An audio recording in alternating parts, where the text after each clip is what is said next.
Welcome, night dwellers, to another chilling episode of the Midnight Files.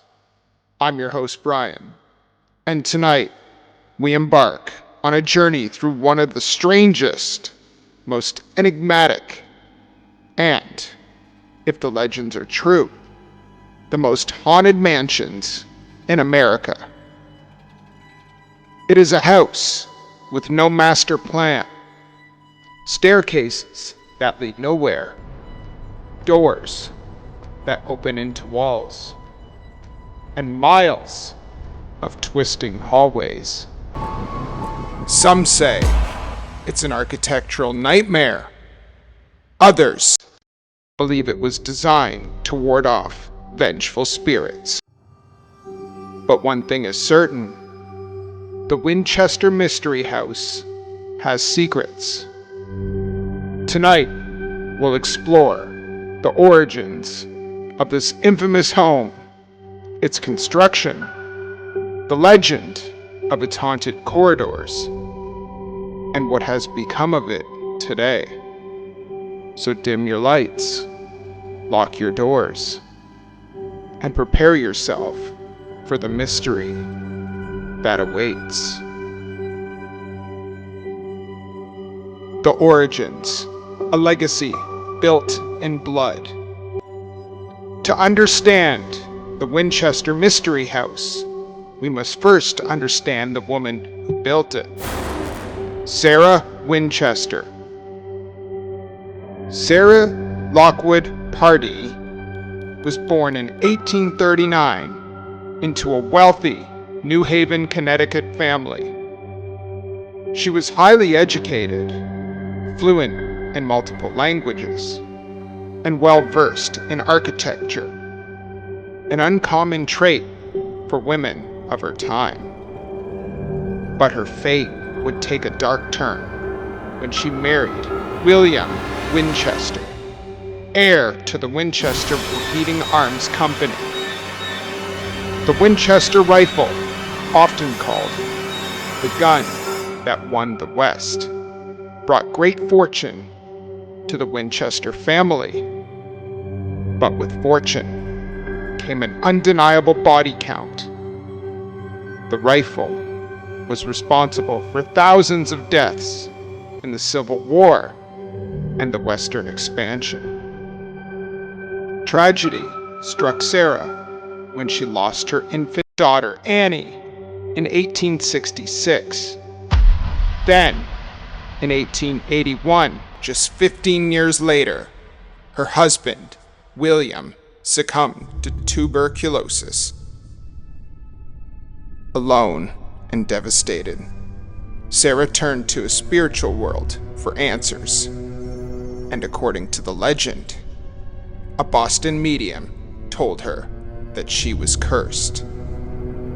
The spirits of those killed by Winchester, the rifles, demanded vengeance, and the only way to appease them was to build, and never stop building. Otherwise, they would claim her life next. The seance that changed everything. Sarah Winchester's visit to the medium. It was a cold autumn evening in 1881, and the air in Boston was thick with the scent of burning oil lamps and the distant sound of horse-drawn carriages rattling over cobblestone streets. Inside a modest parlor, deep within the heart of the city, Sarah Winchester sat across from a spiritual medium, her fingers gripping the armrests of her chair so tightly that her knuckles turned white. Her black mourning dress, the very same one she had worn to her husband's funeral just months before, draped over her frail frame. A delicate black lace veil concealed most of her face, but behind it, her deep-set eyes were hollow, haunted, and filled with an exhaustion that sleep would never cure. She had lost everything: her beloved husband, William Winchester, to tuberculosis, and years before, her only child Annie, who had died in her arms from a mysterious childhood disease. A curse, she whispered to herself in the dead of the night. That's what it felt like, a punishment. The room was dimly lit by a single flickering candle, the shadows stretching unnaturally against the faded wallpaper. The medium, an older woman with piercing blue eyes and silver-streaked hair, sat before Sarah, her hands resting lightly on a round wooden table. "Are you certain you want to do this, Mrs. Winchester?" the medium asked, her voice low and steady. Sarah hesitated. She had spent months in agony searching for answers, but nothing had made sense anymore. Why had she been left to suffer while her husband and child were taken from her? "I have no choice," she finally answered. The medium nodded solemnly, then closed her eyes. She inhaled deeply, letting the energy of the room settle, and reached out her hands. Sarah, her own hands trembling, placed them in the medium's grasp. Then, the seance began. The medium's breathing grew heavier, her eyelids fluttering as she fell into a deep trance. The candle's flame flickered wildly, as if caught in a wind that did not exist. Then, the woman's body stiffened. "Sarah," the medium murmured through her voice. But it had changed. It was not her voice anymore. It was deeper, layered, as though multiple voices spoke at once. Sarah grasped at her hands. "You are cursed," the voice rasped. "The spirits of those struck down by the Winchester rifle cry out for vengeance." Sarah's breath hitched. Her late husband's company, the Winchester Repeating Arms Company, had manufactured some of the most lethal weapons in American history. The Winchester rifle had been used in the Civil War, in the westward expansion, in battles and massacres. Thousands, perhaps tens of thousands, had died at its barrel. The room grew colder. A chill ran up Sarah's spine. The medium's lips moved. But the voice that poured from them was otherworldly. "They are here," the spirits whispered, "watching and waiting. You must build a home for them, a house of eternal construction. If you ever stop, you will die." Sarah's pulse pounded in her ears. The shadows in the room seemed to shift, moving unnaturally along the walls.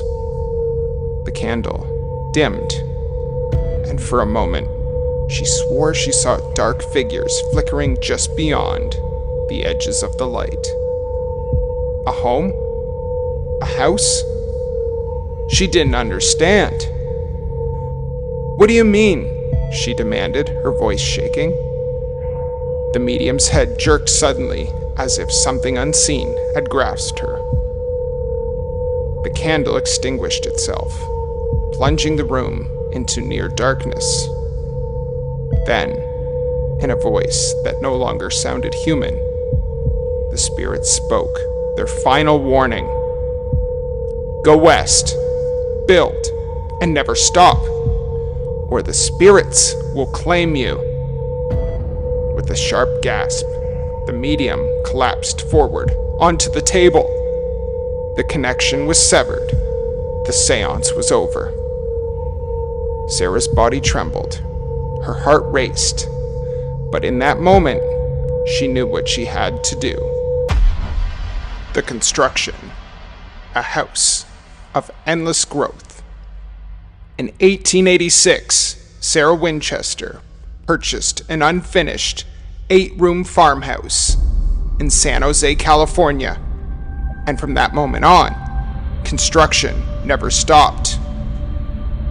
For the next 38 years, until her death in 1922, Sarah hired teams of workers who built around the clock, 24 hours a day, 7 days a week.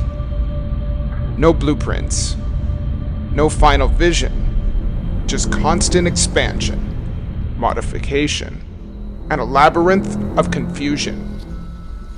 At its peak, the house boasted 160 rooms, 10,000 windows, 47 staircases, 13 bathrooms, 6 kitchens. Sarah herself designed much of it, and her choices were strange, even eerie. Staircases that led to nowhere, stopped at ceilings, doors that opened into walls or had sheer drops into the garden, secret passageways and peepholes allowing her to see visitors before they saw her. A seance room where she would reportedly consult spirits about how to build her home. The number 13 appearing everywhere. 13 chandeliers, 13 windows in some rooms, even a 13-hole drain cover. But why did she build this way? Some say she was trying to confuse the ghosts so they couldn't find her. Others claim she simply became obsessed, lost in her grief and wealth. Despite her fortune, Sarah lived a reclusive life. She wore black mourning clothes and a veil, rarely spoke to visitors, and sometimes even fired workers at random, claiming a ghost had warned her about them. Was she haunted, or had grief driven her to madness? Some say she built to evade the spirits that haunted her. Others claim she was merely an eccentric woman with an unlimited budget. But whatever the truth, one thing remains undeniable. The house was unlike any other. Now for the haunted tour, room by room. The lavish room, the ballroom, was built at an extravagant cost. It features 2 stained glass windows that contain cryptic messages about the afterlife. Visitors claim to hear faint music playing and footsteps echoing when no one else is there. The seance room, the heart of the house's mystery. Sarah reportedly held seances here every night, speaking to the spirits for guidance on her construction plans. The room has 1 entrance, but 3 exits. A hidden door leads into a secret passage, and some claim to hear whispers if they stand in the center of the room. The Hall of Doors, one of the strangest places in the house. Dozens of doors that lead to nowhere. Some open into walls, others open to steep drops. A dangerous trick to trap spirits or try to confuse them. The staircase to nowhere. This infamous staircase ascends and then abruptly stops at the ceiling. Was it meant to trap ghosts, or simply an architectural accident? The windowed cabinet, a bizarre storage space featuring a window inside the house. People claim to see shadowy figures pass by, even when no one is in the house. the aftermath of what became of the house. Sarah Winchester continued her life of solitude, wandering her mansion's twisting halls, forever construction, forever waiting. Then, one night in 1922, at the age of 83, she died peacefully in her sleep. Some say she passed away in the middle of the night, right after a seance, as though the spirits had finally taken her. And as soon as the news broke, construction on the house immediately stopped. The workers put down their tools and walked away, leaving half-finished rooms and staircases frozen in time. She left behind no will and no final explanation, just a house filled with secrets. Her workers, who had been hammering and sawing around the clock, simply put down their tools and left. The house was left in its bizarre, incomplete state. A time capsule of a woman's obsession or her terror. Today, the Winchester Mystery House is a historic landmark and a major tourist destination. It offers tours, including eerie nighttime visits, and has become a hotspot for paranormal investigators. Some say Sarah still wanders the halls, guiding lost visitors, or perhaps still running from the spirits that haunted her. The Winchester Mystery House still stands in San Jose, California, a sprawling Victorian mansion unlike any other in the world. From the outside, it is beautiful, yet unsettling. A labyrinth of turrets, balconies, and windows that seem to watch your every move. But inside is where the real terror begins. For over a century, visitors, caretakers, and paranormal investigators have told stories of shadowy figures, disembodied whispers, and phantom footsteps echoing through its endless halls.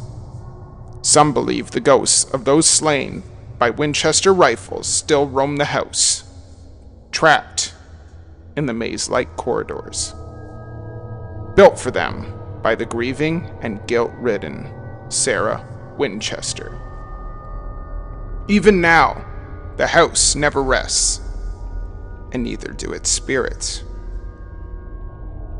Many tour guides and caretakers refuse to walk the halls alone at night.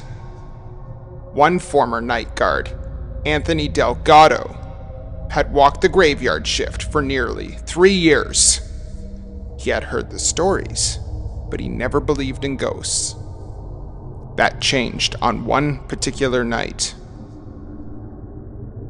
While making his usual rounds, he stepped into one of the long hallways near the grand ballroom. The air was cold, colder than it should have been, even for an old house. He pulled his jacket tighter and kept walking, the sound of his boots echoing through the empty corridor. Then, he heard something behind him, a faint rustling like fabric brushing against the wall. He stopped, listened. Nothing. He shrugged it off and continued forward. Then came the footsteps. Soft, deliberate. Just behind him. He turned around, but no one was there. His quick pulse quickened. His radio crackled with static. Just ahead, near a doorway leading to the infamous seance room, a dark figure appeared. A man in work overalls, standing still, but staring. Thinking it was another staff member, Anthony raised his flashlight, but the beam passed right through him. And then the figure vanished.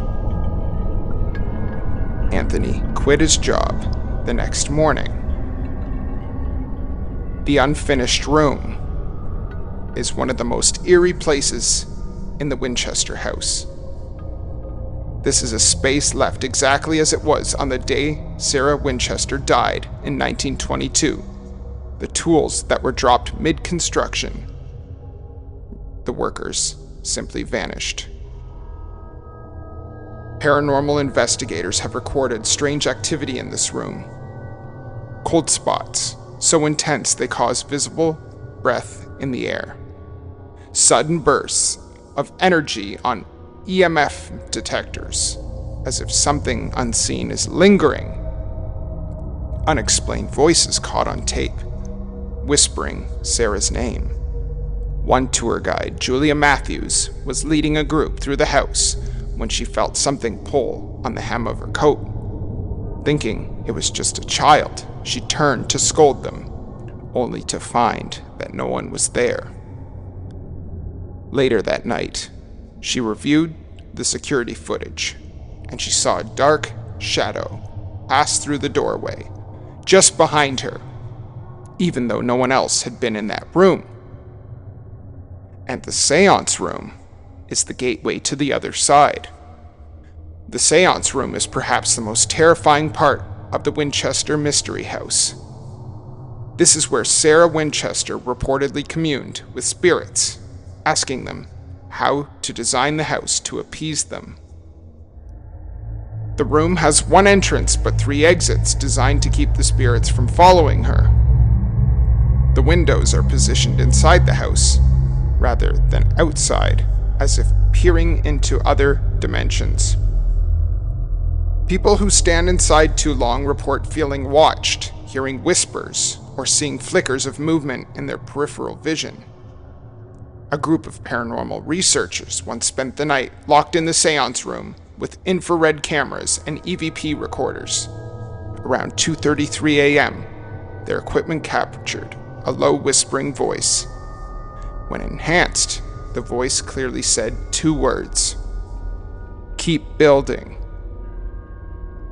The Lady in Black. Perhaps the most famous ghost of the Winchester Mystery House is said to be Sarah Winchester herself. Visitors claim to see a woman in a black Victorian dress wandering the halls late at night. Some say she moves silently, her veil hiding her face. Others say she vanishes the moment you looked at her directly. And some have reported seeing her peering out of windows, only to disappear when they get closer. A security guard in 1983 saw a figure in black standing at the top of the grand staircase. Thinking it was a trespasser, he rushed up the stairs, only to find that the figure had vanished. No alarms were triggered, no doors had been opened. The house was locked from the inside. This is a house that refuses to sleep. Over a century after Sarah Winchester's death, her house remains as mysterious and unsettling as ever. Some believe Sarah's spirits were imaginary, her house a product of grief and madness. If you listen carefully, you might still hear the faint sound of hammers striking wood, as if the house is still being built. A house that must never be finished.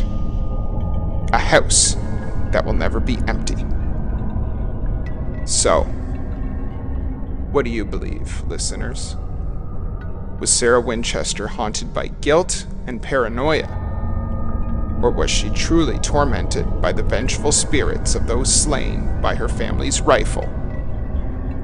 One thing is certain, the Winchester Mystery House remains one of the strangest and most haunted places in America. Whether you believe in ghosts or not, there's no denying the eerie energy that lingers in its halls. If you ever find yourself in San Jose, take a tour, step inside, see the staircases to nowhere, the doors into walls, the seance room where spirits once spoke. Just be careful where you step, because some say, in the Winchester Mystery House, you're never truly alone. Until next time, night dwellers, keep your lights low, your minds open, and your doors locked. Hit the subscribe button and hit the like button. This has been another chilling episode of the Midnight Files. Don't forget, keep your lights on.